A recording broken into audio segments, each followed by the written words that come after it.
ಏನೋ ಮನೆಯಲ್ಲಿ ಏನೋ ಸಮಸ್ಯೆಗಳು ಇರಬಹುದು ಅಂತ, ಆದ್ರೆ ಅವರ ದೇಹದಲ್ಲೇ ನಕಾರಾತ್ಮಕ ಶಕ್ತಿಗಳು ಇದೆ ಅಂತ ಎಷ್ಟೋ ಜನಕ್ಕೆ ಗೊತ್ತಿರಲ್ಲ. ಸಮಸ್ಯೆಗಳು ಬರ್ಲಿಕ್ಕಿಂತ ಮುಂಚೆ ಕನಸು ಬೇಕಾದಷ್ಟು ಬೀಳ್ತಾ ಇರುತ್ತೆ. ಇದೊಬ್ಬ ಮನುಷ್ಯ. ಈ ಮನುಷ್ಯ ಮುಂಚೆ ಒಂದು 2 ವರ್ಷಗಳ ಹಿಂದೆ ತುಂಬಾ ಚೆನ್ನಾಗಿ ಆರೋಗ್ಯವಾಗಿದ್ದ, ಲವಲವಿಕೆಯಿಂದ ಇದ್ದಕ್ಕಿದ್ದಂಗೆ ಯಾಕೋ ಆಲಸ್ಯ ಉಂಟಾಗೋದು, ಇದ್ದಕ್ಕಿದ್ದಂಗೆ ಒಂದು ಸೋಮಾರಿತನ ಉಂಟಾಗೋದು. ಮೇಡಮ್, ಮೊದಲಿಗೆ ಈ ನೆಗೆಟಿವ್ ಎನರ್ಜಿ ಇದೆ ಅಂತ ಅಂದ್ಬಿಟ್ಟು ಒಬ್ಬ ವ್ಯಕ್ತಿಗೆ ಯಾವಾಗ ಗೊತ್ತಾಗುತ್ತೆ, ಹೇಗ್ ಗೊತ್ತಾಗುತ್ತೆ ಮ್ಯಾಮ್? ಓಕೆ, ಇದು ತುಂಬಾ ಒಳ್ಳೆ ಕ್ವಶನ್ ಮೇಡಮ್. ಯಾಕಂದ್ರೆ ಎಷ್ಟೋ ಬಾರಿ ನಮ್ಮ ಜೀವನದಲ್ಲಿ ಪ್ರಕೃತಿ ನಮ್ಗೆ ತೋರಿಸ್ತಾ ಇರುತ್ತೆ, ನಿನ್ನಲ್ಲಿ ಸಕಾರಾತ್ಮಕವಾದಂತಹ ಶಕ್ತಿ ಇದೆಯಾ ಅಥವಾ ನಕಾರಾತ್ಮಕವಾದಂತಹ ಶಕ್ತಿ ಇದೆಯಾ ಅಂತ ಹೇಳಿ. ನೋಡಿ, ಈಗ ಅಮಾವಾಸ್ಯೆ ಬಂದ್ಮೇಲೆ ಹುಣ್ಣಿಮೆ ಬಂದೇ ಬರುತ್ತೆ. ಇದು ಪ್ರಕೃತಿಯಲ್ಲಿ ಆಗುವಂತಹ ಬದಲಾವಣೆ. ಇದು ನಾನ್ ಬದಲಾವಣೆ ಮಾಡ್ತಾ ಇಲ್ಲ, ನೀವು ಬದಲಾವಣೆ ಮಾಡ್ತಿಲ್ಲ. ಹಾಗೆ ಹಲವಾರು ಸಹಸ್ರಾರು ವರ್ಷಗಳಿನ ಹಿಂದೆನೂ ಋಷಿ ಮುನಿಗಳು ಆಯಾ ಸಂದರ್ಭದಲ್ಲಿ ಇದಕ್ಕೆಲ್ಲ ಒಂದು ಮಂತ್ರಗಳ ಮುಖಾಂತರ, ತಂತ್ರಗಳ ಮುಖಾಂತರ ನಮ್ಗೆ ಪರಿಹಾರಗಳನ್ನ ಕೊಡ್ತಾ ಇದ್ರು. ಆದ್ರೆ ಇವತ್ತಿನ ದಿನ ನಾವು ಯಾವುದನ್ನು ನಂಬ್ತಾ ಇಲ್ಲ. ಬಟ್ ಇವತ್ತು ನೀವು ಕೇಳಿದ ಕ್ವಶನ್ ಏನು ಅಂದ್ರೆ, ಹೇಗೆ ನೆಗೆಟಿವ್ ಎನರ್ಜಿನ ಐಡೆಂಟಿಫೈ ಮಾಡೋದು ಅಂತ ಹೇಳಿ. ಸೊ ಇದು ಸರಳವಾಗಿ ಮನೆಯಲ್ಲೇ ಕೂತ್ಕೊಂಡು ಪ್ರಿಯ ವೀಕ್ಷಕರು ಇವತ್ತಿನ ದಿನ ನಿಮ್ಮ ಚಾನೆಲ್ ಮುಖಾಂತರ ನೋಡ್ಬೋದು ಅಂತ ಹೇಳ್ತೀನಿ. ಯಾಕಂದ್ರೆ ನಮಗೆ ಸಮಸ್ಯೆಗಳು ಬರ್ಲಿಕ್ಕಿಂತ ಮುಂಚೆ ಕನಸು ಬೇಕಾದಷ್ಟು ಬೀಳ್ತಾ ಇರುತ್ತೆ. ಸೊ ಆ ಕನಸಿನ ಮುಖಾಂತರ ನಾವು ಎಚ್ಚೆತ್ಕೋಬೇಕಾಗುತ್ತೆ. ಹಾಗೆ ನಾವು ಯಾವಾಗ ನಮ್ಮ ದೇಹದಲ್ಲಿ ನಕಾರಾತ್ಮಕ ಶಕ್ತಿಗಳಾಗಿರ್ಬೋದು ಅಥವಾ ಮನೆಗೆ ಬಂದಂತಹ ಸಂದರ್ಭದಲ್ಲೂ ಸಮೇತ ಹಲವಾರು ಸೂಚನೆಗಳು ಬರ್ತಾ ಇರುತ್ತೆ. ಯಾವಾಗ ದೇಹದಲ್ಲಿ ಹಲವಾರು ಸಮಸ್ಯೆಗಳು ಉಂಟಾಗುತ್ತೆ ಅವಾಗ ನಾವು ಎಚ್ಚೆತ್ಕೋಬೇಕು. ಯಾಕಂದ್ರೆ ಇದೊಂದು ಮನುಷ್ಯ ಅಂತ ಅನ್ಕೊಳ್ಳಿ. ಸೊ ಒಂದು ಎಕ್ಸಾಂಪಲ್, ಇದೊಬ್ಬ ಮನುಷ್ಯ. ಈ ಮನುಷ್ಯ ಮುಂಚೆ ಒಂದು 2 ವರ್ಷಗಳ ಹಿಂದೆ ತುಂಬಾ ಚೆನ್ನಾಗಿ ಆರೋಗ್ಯವಾಗಿದ್ದ, ಲವಲವಿಕೆಯಿಂದ ಇದ್ದಕ್ಕಿದ್ದಂಗೆ ಯಾಕೋ ಆಲಸ್ಯ ಉಂಟಾಗೋದು, ಇದ್ದಕ್ಕಿದ್ದಂಗೆ ಒಂದು ಸೋಮಾರಿತನ ಉಂಟಾಗುವಂಥದ್ದು, ಅಥವಾ ಮಲ್ಕೊಂಡೇ ಇರೋದು, ಯಾವುದೋ ಸರಿಯಾದ ಪಾತಲ್ಲಿ ಹೋಗ್ತಾ ಇರ್ತಾರೆ. ಒಂದು ಯೋಚನೆ ಚೆನ್ನಾಗಿರುತ್ತೆ, ಇದ್ದಕ್ಕಿದ್ದಂತೆ ಅವರ ಯೋಚನೆಗಳು ಒಂಥರ ದ್ವಂದ್ವ ಅಥವಾ ಕನ್ಫ್ಯೂಷನ್ಸ್ ಆಗ್ಬಿಡುತ್ತೆ. ಕೆಲವರಿಗೆ ನೀವು ನೋಡ್ಬೋದು, ಇವತ್ತು ತಗೊಂಡಿರೋ ನಿರ್ಧಾರ ನಾಳೆಗೆ ತಗೊಳಕ್ಕಾಗಲ್ಲ, ನಾಳೆಗೆ ತಗೊಂಡಿರೋ ನಿರ್ಧಾರ ನಾಡಿದ್ದು ತಗೊಳಕ್ಕಾಗಲ್ಲ. ಸೊ ಟೋಟಲ್ ಆಗಿ ಒಂದು ರೀತಿಯ ಕನ್ಫ್ಯೂಷನ್ಸ್ ಇರುತ್ತೆ. ಹಾಗೆ ಪ್ರತಿ ಬಾರಿ ಒಂದು ಆಲೋಚನೆ ಏನೋ ಒಂದು ತನ್ನ ಮನಸ್ಸಿಗೆ ಗೊತ್ತಿಲ್ಲದ ರೀತಿಯಲ್ಲಿ ತುಂಬಾ ಫ್ಲಕ್ಚುಯೇಷನ್ಸ್ ಆಗೋದು ಯೋಚನೆಗಳಲ್ಲಿ. ಹಾಗೇನೇನೆ ಅವ್ರಿಗೆ ಅವರ ಚಲನವಲನಗಳು, ಅಂದ್ರೆ ಈಗ ಮನೆಯಿಂದ ಹೊರಗಡೆ ಹೋಗ್ತೀನಿ ಅನ್ನೋದು ಹೋಗೋದೇ ಇಲ್ಲ, ಬೆಳಿಗ್ಗೆಯಿಂದ ಸಂಜೆ ತನಕ ಮನೇಲೆ ಮಲ್ಕೊಂಡ್ಬಿಡೋದು. ಹಾಗೇನೇನೆ ಆರೋಗ್ಯದ ಸಮಸ್ಯೆಗಳು ಅವರಿಗೆ ಪ್ರತಿ ಬಾರಿ ಕಾಣುತ್ತೆ. ಏನು ಅಂದ್ರೆ, ಇವತ್ತು ಇಲ್ಲಿ ನೋವಿದ್ರೆ ನಾಳೆ ತಲೆ ನೋವಿರೋದು, ಇಲ್ಲಾಂದ್ರೆ ಹೊಟ್ಟೆ ನೋವಿರೋದು, ಒಂಥರ ವಿಚಿತ್ರ. ನಾನು ಇದನ್ನ ಶಿಫ್ಟಿಂಗ್ ಪೇನ್ ಅಂತ ಹೇಳ್ತೀನಿ. ಬಿಕಾಸ್ ಯಾಕಂದ್ರೆ ಕೆಲವೆಲ್ಲ ಸಂದರ್ಭದಲ್ಲಿ ಅವರು ವೈದ್ಯಕೀಯ ಪರೀಕ್ಷೆಗಳನ್ನ ಮಾಡಿಸ್ಕೋತಾರೆ ಮೇಡಮ್. ಮಾಡಿಸ್ಕೊಂಡ್ರು ಅವರಿಗೆ ವೈದ್ಯಕೀಯ ಪರೀಕ್ಷೆಗಳು ಮಾಡಿದಂತಹ ಸಂದರ್ಭದಲ್ಲೂ ಸಮೇತ ಅವರಿಗೆ ಎಲ್ಲ ಪರೀಕ್ಷೆಗಳು ಒಂದು ನೆಗೆಟಿವ್ ಆಗಿನೇ ಬರುತ್ತೆ. ಅಂದ್ರೆ ಯಾವುದೇ ರೀತಿಯ ಏನು ವೈದ್ಯಕೀಯ ಚಿಕಿತ್ಸೆಯಲ್ಲಿ ಅವರಿಗೆ ತೋರ್ಸಕ್ಕೆ ಆಗಲ್ಲ. ಯಾವ ಸ್ಕ್ಯಾನಿಂಗ್ ಮಾಡಿಸಿದ್ರು ನಾರ್ಮಲ್, ಒಂದ್ ಬ್ಲಡ್ ಟೆಸ್ಟ್ ಮಾಡಿಸಿದ್ರು ಏನು ನಾರ್ಮಲ್ ಆಗಿರುತ್ತೆ.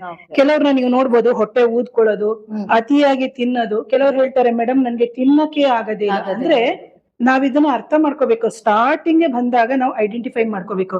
ಈಗ ಸ್ವಲ್ಪ ಬಂದಿದೆ ಅಂತ ಅನ್ಕೊಳ್ಳಿ, ಮುಖ ನೋಡಿದ ತಕ್ಷಣ ಗೊತ್ತಾಗುತ್ತೆ. ಯಾಕೋ ಹಿಂದಿನ ಕಾಲದವ್ರು ಹೇಳ್ತಾ ಇದ್ರು ಗೊತ್ತಾ, ಯಾಕೋ ಇರೋಳು ರಾಹು ಬಡ್ದಂಗಿದೆ ಅಥವಾ ಅವನಿಗೆ ರಾಹು ಬಡ್ದಂಗೆ, ಯಾಕೋ ಮುಖ ಒಂಥರ ಇಳಿದೋಗಿದೆ ಅಂತ. ಅಂತಹ ಸಂದರ್ಭದಲ್ಲಿ ನಾವು ತುಂಬಾ ಏನು ಸೂಕ್ಷ್ಮವಾಗಿ ನಾವು ತಗೋಬೇಕಾಗುತ್ತೆ.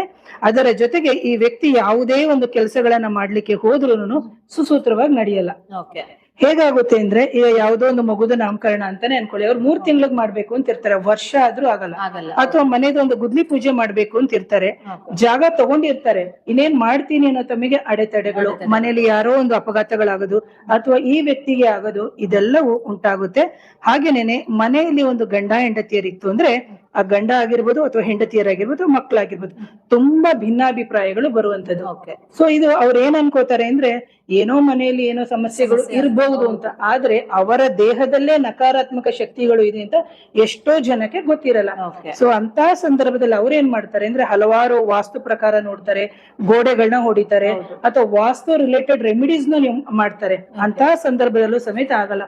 ಯಾವಾಗ ನಮ್ಮ ಸಪ್ತ ಚಕ್ರಗಳೇ ಹಾಳಾಗಿರುತ್ತೆ, ಸೂಕ್ಷ್ಮ ಶರೀರಗಳು ಹಾಳಾಗಿರುತ್ತೆ, ಅವಾಗ ನಮ್ಮ ದೇಹದಲ್ಲಿ ನಕಾರಾತ್ಮಕ ಶಕ್ತಿಗಳು ಗಟ್ಟಿಯಾಗಿ ಕೂತ್ಕೊಳ್ಳುತ್ತೆ. ಹಾಗೆ ಹೊರಗಡೆ ಹೋದಂತಹ ಸಂದರ್ಭದಲ್ಲಿ ಇದ್ದಕ್ಕಿದ್ದಂಗೆ ನೀವು ಕೇಳ್ತೀರಿ, ಅಪಘಾತಗಳು. ನಾನ್ ಚೆನ್ನಾಗಿ ಹೋಗ್ತಾ ಇದ್ದೆ ಮೇಡಮ್, ಯಾರೋ ಬಂದ್ ಗುದ್ಸಿದ, ನನ್ಗೆ ಯಾಕೆ ಅಂತ ಗೊತ್ತಾಗ್ಲಿಲ್ಲ ಅಂತೇಳಿ ಪದೇ ಪದೇ ಅಪಘಾತಗಳಾಗೋದು, ಅವಮಾನಗಳಾಗೋದು, ಮತ್ತೆ ಪದೇ ಪದೇ ಸುಸ್ತು. ಅವ್ರಿಗೆ ನೋಡ್ಬೋದು ನೀವು, ಶುಗರ್ ಇರಲ್ಲ, ಅಥವಾ ಬೇರೆ ಯಾವ್ದೋ BP ಇರಲ್ಲ, ಅಥವಾ ಯಾವುದೋ ಕಾಯಿಲೆ ಇರೋದೇ ಇಲ್ಲ ಅವ್ರಿಗೆ. ಹೆಲ್ದಿಯಾಗೆ ಇರ್ತಾರೆ, ಆದ್ರೂ ಕೂಡ- ನೋಡಕ್ಕೆ ಹೆಲ್ದಿ, ನೋಡೋರ್ ಕಣ್ಣಿಗೆ ತುಂಬಾ ಹೆಲ್ದಿ, ಟೊಮೆಟೊ ತರ ಇರ್ತಾರೆ.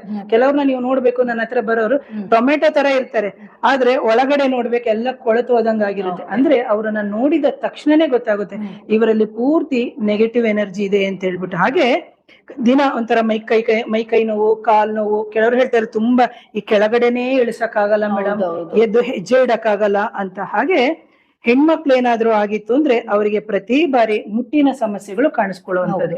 ಈಗ ನೋಡಿ, ನಾವು ಅದನ್ನ PCOD ಅಂತ ಹೇಳ್ತೀವಿ, ಅಥವಾ PCOC ಅಂತ ಹೇಳ್ತೀವಿ, ಆಯ್ತಾ, ಅಥವಾ ಪಾಲಿಸಿಸ್ಟಿಕ್ ಓವೇರಿಯನ್ ಡಿಸೀಸು, ಅಥವಾ ಫೆಲಫಿನ್ ಟ್ಯೂಬ್ಸ್ ಈ ತರ ಪ್ರಾಬ್ಲಮ್ ಅಂತ ಹೇಳ್ತಾರೆ, ಅಥವಾ ತುಂಬಾ ಬ್ಲೀಡಿಂಗ್ ಆಗುವಂಥದ್ದು, ಅಥವಾ ಪದೇ ಪದೇ ಅವರಿಗೆ ಏನ್ ಹೇಳ್ಬೋದು ಅಂತಂದ್ರೆ ರಕ್ತಸ್ರಾವ ಜಾಸ್ತಿ ಆಗೋದು, ಅಥವಾ ಕ್ಲಾಟ್ಸ್ ಅಂತ ಹೇಳ್ತೀವಿ ನಾವು. ನೋಡಿ, ಅದು ಕ್ಲಾಟ್ಸ್ ಹೋದಾಗ ಒಂಥರ ವಾಸನೆಯಿಂದ ಕೂಡಿರುತ್ತೆ. ಹಾಗೆ ಮದುವೆ ಆಗಿರೋರಾಗಿದ್ರೆ ಒಂದು ಲೈಂಗಿಕ ಆಸಕ್ತಿ ಅಥವಾ ಸೆಕ್ಷುವಲ್ ಇಂಟ್ರೆಸ್ಟ್ ಏನಿದೆ ಅದು ತುಂಬಾ ಕಮ್ಮಿ ಇರುತ್ತೆ ಕೆಲವರಿಗೆ. ಹಾಗಂತೇಳಿ ವೀಕ್ಷಕರು ಅದನ್ನ ಅರ್ಥ ಮಾಡ್ಕೋಬೇಕು. ಕೆಲವರಲ್ಲಿ ತುಂಬಾ ಜಾಸ್ತಿ ಇರುತ್ತೆ, ಕೆಲವರಲ್ಲಿ ತುಂಬಾ ಕಮ್ಮಿ ಇರುತ್ತೆ. ಹಾಗಂತ ಹೇಳ್ಬಿಟ್ಟು ಇದನ್ನ ಪೂರ್ತಿ ನೆಗೆಟಿವ್ ಎನರ್ಜಿ ಇಶ್ಯೂಸ್ ಅಂತಾನು ಹೇಳಕ್ಕಾಗಲ್ಲ. ಬಿಕಾಸ್ ಇದು ಬಂದು ನಮ್ಮ ಜೆನೆಟಿಕಲ್ ಆರ್ಗನ್ಸ್ ರಿಲೇಟೆಡ್ ಆಗಿರುತ್ತೆ. ಸೊ ಇಂತಹ ಸಂದರ್ಭದಲ್ಲಿ ನಾವು ಒಳ್ಳೆ ಯೂರಾಲಜಿಸ್ಟ್ ಅನ್ನ ನಾವು ಮೀಟ್ ಮಾಡಬೇಕು, ಅಥವಾ ಗೈನಕಾಲಜಿಸ್ಟ್ ನ ಮೀಟ್ ಮಾಡಿ ಆನಂತರ ನಾವು ಸ್ಪಿರಿಚುವಲ್ ರಿಲೇಟೆಡ್ ರೆಮಿಡೀಸ್ ತಗೋಬೇಕು. ಹಾಗೆ ಅಮಾವಾಸ್ಯೆ ಹುಣ್ಣಿಮೆಯ ದಿನಗಳು ಬಂದಂತಹ ಸಂದರ್ಭದಲ್ಲೂ ಸಮೇತ ಅವ್ರಿಗೆ ತುಂಬಾ ಸುಸ್ತಾಗುತ್ತೆ ಮೇಡಮ್. ಕೆಲವ್ರು ಕಣ್ಣು ನೋಡ್ಬೇಕು ತುಂಬಾ ಕಪ್ಪಾಗೋದು, ತುಂಬಾ ಇಳಿದೋದಂಗಾಗೋದು. ಅವ್ರು ಹೇಳ್ತಾರೆ ಕೆಲವು ಕ್ಲೈಂಟ್ಸ್, ಮೇಡಮ್ ಅಮಾವಾಸ್ಯೆ ಹುಣ್ಣಿಮೆ ದಿನ ಬರ್ತಾ ಇದ್ದಂಗೆ ಶುರು ಆಗ್ಬಿಡುತ್ತೆ ವಿಪರೀತ ಚಳಿ ಬರೋದು, ಮೈ ನೋವು ಬರೋದು ಅಂತ.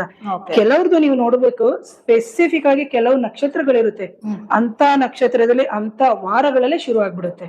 ನಾನಾಗ ಬಂದಾಗ ಕೇಳ್ತೀನಿ, ನಿಮ್ಗೆ ಇಂಥ ದಿನ ಶುರುವಾಗಿತ್ತಾ, ಇಂಥ ವಾರನ?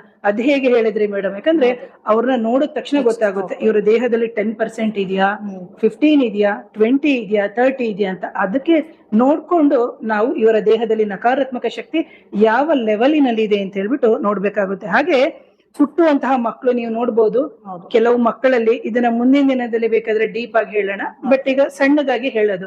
ಯಾಕಂದ್ರೆ ಕೆಲವರ ಮನೇಲಿ ನೋಡ್ಬೋದು, ಹುಟ್ಟುವಂತಹ ಮಕ್ಕಳು ಡಿಸೇಬಲ್ ಚೈಲ್ಡ್ ಅಂತ ನಾವ್ ಹೇಳ್ತೀವಿ. ಯಾಕಂದ್ರೆ ಯಾವಾಗ ಗಂಡು ಮತ್ತೆ ಹೆಂಡತಿ ಇಬ್ರಿಗೂ ನೆಗೆಟಿವ್ ಎನರ್ಜಿ ಇದ್ದಂತಹ ಸಂದರ್ಭದಲ್ಲಿ ಹುಟ್ಟುವ ಮಕ್ಕಳಿಗೂ ಸಮೇತ ಕೆಲವು ಡಿಸೇಬಲ್ ಪ್ರಾಬ್ಲಮ್ ಇರುತ್ತೆ.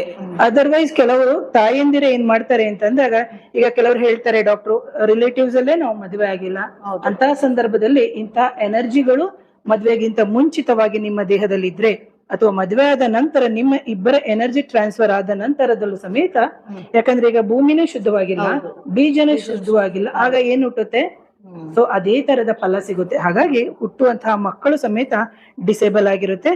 ಹಾಗೆ ಕೆಲವರಲ್ಲಿ ನೀವು ನೋಡ್ಬೇಕಾಗುತ್ತೆ, ಕೆಲವರ ಮನೆಯಲ್ಲಿ ನೀವು ನೋಡ್ಬೇಕು, ಹಾಲು ಒಡೆದೋಗೋದು, ಹೌದು, ಹಾಲು ತಂದಿರ್ತಾರೆ, ಕಾಯಿಸಿರ್ತಾರೆ, ಹಾಲು ಒಡೆದೋಗೋದು, ಮನೆಯಲ್ಲಿ ಅನ್ನೆಸೆಸರಿ ಆಗಿ ಯಾವುದೋ ಕ್ರಿಮಿ ಕೀಟಗಳು ಒಳಗಡೆ ಬರುವಂತದ್ದು ನೀವು ನೋಡಿರ್ತೀರಿ, ಜಿರಳೆ ಆಗಿರ್ಬೋದು, ಅಥವಾ ಕೆಂಪಿರುವೆಗಳಾಗಿರ್ಬೋದು, ಈ ತರ ಎಲ್ಲ ಬರ್ತಾ ಇರ್ತದೆ. ಆಮೇಲೆ ಮನೆಯಲ್ಲಿ ಯಾವುದೇ ಗಿಡಗಳಾಗ್ಲಿ, ಗಿಡಗಳು ಬರದೇ ಇಲ್ಲ ಅವರಿಗೆ. ಮನೆಯಲ್ಲಿ ಹೇಳ್ತಾರೆ, ಮೇಡಮ್ ಎಷ್ಟೋ ಸತಿ ಪಾಟ್ಗೆ ನಾನು ಮಣ್ಣನ್ನ ಬದಲಾವಣೆ ಮಾಡಿ ಹಾಕಿದೀನಿ, ಆದ್ರೂ ನಮಗೆ ಒಂದು ಗಿಡ ಸಮೃದ್ಧಿಯಾಗಿ ಬರ್ತಾ ಇಲ್ಲ ಅಂತ. ಹಾಗೆ ಕೆಲವ್ರಿಗೆ ನೀವು ನೋಡ್ಬೇಕು, ಮಲಗಿದಂತಹ ಸಂದರ್ಭದಲ್ಲಿ ಯಾರೋ ಬಂದು ಮುಟ್ಟಿ ಹೋದಂಗಾಗೋದು, ಇದೆಲ್ಲ ಇರುತ್ತೆ. ಬಟ್ ಕೆಲವು ಕಿವಿ ಹತ್ರ ಬಂದ್ ಮಾತಾಡ್ತಾ ಇರುತ್ತೆ. ಕೆಲವು ನೆಗೆಟಿವ್ ಎನರ್ಜೀಸ್ಗಳು, ಅಂದ್ರೆ ಅದ್ರಲ್ಲಿ ತುಂಬಾ ಟೈಪ್ಸ್ ಇದೆ. ಆ ಟೈಪ್ಸ್ ಅಲ್ಲಿ ಏನ್ ಮಾಡುತ್ತೆ, ಕೆಲವು ಬಂದು ಸುಮ್ನೆ ಹೀಗೆ ಮುಟ್ಬಿಟ್ಟು ಹೋಗ್ತವೆ, ಆದ್ರೆ ಕೆಲವು ಬಂದು ಪೂರ್ತಿಯಾಗಿ ನಿಮ್ ಹತ್ರ ಮಾತಾಡುತ್ತೆ. ಈ ಎನರ್ಜೀಸ್ಗಳು ಅಂತ ಹೇಳಿದಾಗ ನಾವು ಅದನ್ನ ಅರ್ಥ ಮಾಡ್ಕೋಬೇಕು, ಇದು ಪಾಸಿಟಿವ್ ಎನರ್ಜಿನ ನೆಗೆಟಿವ್ ಎನರ್ಜಿನ ಅಂತ. ಸೊ ನೆಗೆಟಿವ್ ಎನರ್ಜಿ ಬಂದಂತಹ ಸಂದರ್ಭದಲ್ಲಿ ನಿಮಗೆ ಆಲ್ಮೋಸ್ಟ್ ತುಂಬಾ ಸಮಸ್ಯೆಗಳನ್ನೇ ಕೊಡುತ್ತೆ. ಅದರ ಜೊತೆಗೆ ನಿಮಗೆ ಆರೋಗ್ಯ ಕೆಡುತ್ತೆ, ಫೈನಾನ್ಷಿಯಲ್ ತುಂಬಾನೇ ಕೆಟ್ಟು ಹೋಗುತ್ತೆ. ಆಗ ನಾವು ಅರ್ಥ ಮಾಡ್ಕೋಬೇಕು, ಯಾವಾಗ ನಮ್ಮ ಆರೋಗ್ಯ ಕೆಡ್ತಾ ಇದೆ, ಫೈನಾನ್ಷಿಯಲ್ ಕಂಡೀಷನ್ ಕೆಡ್ತಾ ಇದೆ, ಅಥವಾ ನಮ್ಮ ಎಲ್ಲ ವ್ಯವಹಾರಗಳು ಕೆಡ್ತಾ ಇದೆ, ಅಥವಾ ಬರ್ಬೇಕಾಗಿರೋ ಫ್ಲೋ ಬರ್ತಾ ಇಲ್ಲ, ಅಥವಾ ನಡಿಬೇಕಾಗಿರೋ ಶುಭ ಕಾರ್ಯಗಳು ಯಾವಾಗ ನಡೀತಾ ಇಲ್ಲ, ಅಂತಹ ಸಂದರ್ಭದಲ್ಲಿ ನಾವು ಅರ್ಥ ಮಾಡ್ಕೋಬೇಕು. ಬಿಕಾಸ್ ಇಲ್ಲಿ ಏನಾಗುತ್ತೆ ಅಂತಂದ್ರೆ, ನಮಗೆ ಒಂದು ಗುರು ದಶ ನಡೀತಾ ಇದೆ. ಸ್ಮಾಲ್ ಒಂದು ಎಕ್ಸಾಂಪಲ್ ಅಷ್ಟೇ, ಗುರು ದಶ ನಡೀತಾ ಇದೆ. ಆ ಗುರು ದಶದಲ್ಲಿ ನಮಗೆ ಗುರುವಿನ ಭುಕ್ತಿ ನಡೀತಾ ಇದೆ. ನಿಮ್ಮ ಜಾತಕದಲ್ಲಿ ಗುರು 9ನೇ ಮನೆಯಲ್ಲಿ ಇದ್ದಾನೆ ಅಂತ ಅನ್ಕೊಳ್ಳಿ. 9ನೇ ಮನೆ ನಮಗೆ ಭಾಗ್ಯವನ್ನು ಕೊಡುವಂತಹ ಭಾವ ಅಂತ ಜ್ಯೋತಿಷ್ಯ ಶಾಸ್ತ್ರದಲ್ಲಿ, ಅಸ್ಟ್ರಾಲಜಿಲಿ ಹೇಳ್ತೀವಿ. ಆ ಭಾಗ್ಯಾಧಿಪತಿಯ ದಶ ನಡೆದಾಗ್ಲೂ ನಿಮಗೆ ಏನ್ ಕೊಡ್ಬೇಕು? ಭಾಗ್ಯವನ್ನೇ ಕೊಡ್ಬೇಕು. ಹೌದು. ಇಲ್ಲಿ 16 ವರ್ಷನೂ ನಿಮ್ಗೆ ಭಾಗ್ಯ ಇದ್ದಂತಹ ಸಂದರ್ಭ ಆಲ್ರೆಡಿ ನಿಮ್ಗೆ 15 ಇಯರ್ಸ್ ಕಳೆದು ಹೋಗ್ಬಿಟ್ಟಿದೆ. ಹೀಗೇನೇನೆ ಇನ್ 1 ಇಯರ್ ಅಲ್ಲಿ ಭಾಗ್ಯ ಕೊಡಕ್ಕೆ ಸಾಧ್ಯನಾ ಅಂತ ಕೇಳಿದಂತಹ ಸಂದರ್ಭದಲ್ಲಿ ನಿಮಗೆ ಈ ತರ ಎಲ್ಲ negative energy, black magic issues ಅಥವಾ ಬೇರೆಯವರು ಪಾತು ಆತ್ಮ ಅಂತ ಹೇಳ್ತೀವಿ. ಸೊ ನಕಾರಾತ್ಮಕ ಶಕ್ತಿಗಳಲ್ಲಿ ಇನ್ಕ್ಲೂಡಿಂಗ್ ಪಾತು ಆತ್ಮ ಆಲ್ಸೋ ವೆರಿ ಇಂಪಾರ್ಟೆಂಟ್.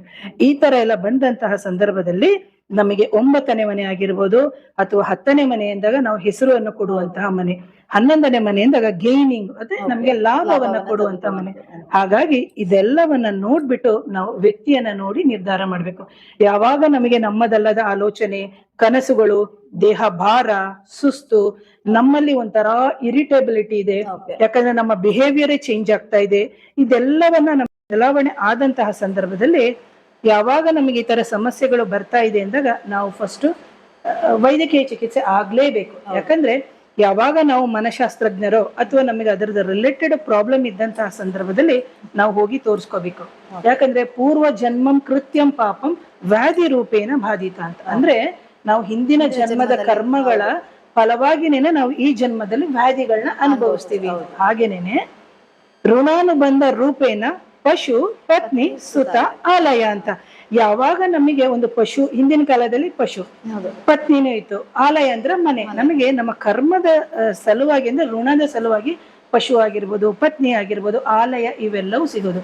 ಈಗೆಲ್ಲವೂ ಇದ್ರಲ್ಲೇ ಬಂತು ನೋಡಿ ಅಲ್ವಾ, ಕರ್ಮದಲ್ಲೇ. ಹಾಗಾಗಿ ಅದನ್ನ ನಾವು ಸರಿಯಾದ ದಾರಿಯಲ್ಲಿ ನೋಡ್ಕೊಂಡು ಹೋದಂತಹ ಸಂದರ್ಭದಲ್ಲಿ ಇಂತಹ ಒಂದು ನಕಾರಾತ್ಮಕ ಶಕ್ತಿ ನಿಮ್ಮ ದೇಹದಲ್ಲಿ ಇದೆಯಾ ಅಥವಾ ಮನೆಯಲ್ಲಿ ಇದೆಯಾ ಅಂತ ಹೇಳಿ ನೀವು ಚೆಕ್ ಮಾಡ್ಕೋಬಹುದು ಅಂತ ಹೇಳ್ತೀನಿ ಮೇಡಮ್. ಅಂದ್ರೆ ನೀವು ಒಟ್ಟಾರೆಯಾಗಿ ಹೇಳ್ತಿರೋದು ಈ ಒಂದು ನೆಗೆಟಿವ್ ಎನರ್ಜಿ ನಾವು ಯಾವ ರೀತಿ ಐಡೆಂಟಿಫೈ ಮಾಡ್ಬೇಕಂತ ಅಂದ್ರೆ, ಒಬ್ಬ ತುಂಬಾ ಚೆನ್ನಾಗಿರೋ ವ್ಯಕ್ತಿ ಇದ್ದಕ್ಕಿದ್ದಂಗೆ ಹುಷಾರಿಲ್ದಲೇ ಇರೋ ತರ ಆಗೋದು, ಮತ್ತೆ ಅವರ ತುಂಬಾ ಚೆನ್ನಾಗಿ ನಡೀತಾ ಇದ್ದಂತಹ ಕೆಲಸಗಳಲ್ಲಿ ಅಡೆತಡೆ ಆಗುವಂತದ್ದು, ಫೈನಾನ್ಷಿಯಲಿ ಪ್ರಾಬ್ಲಮ್ ಆಗೋದು.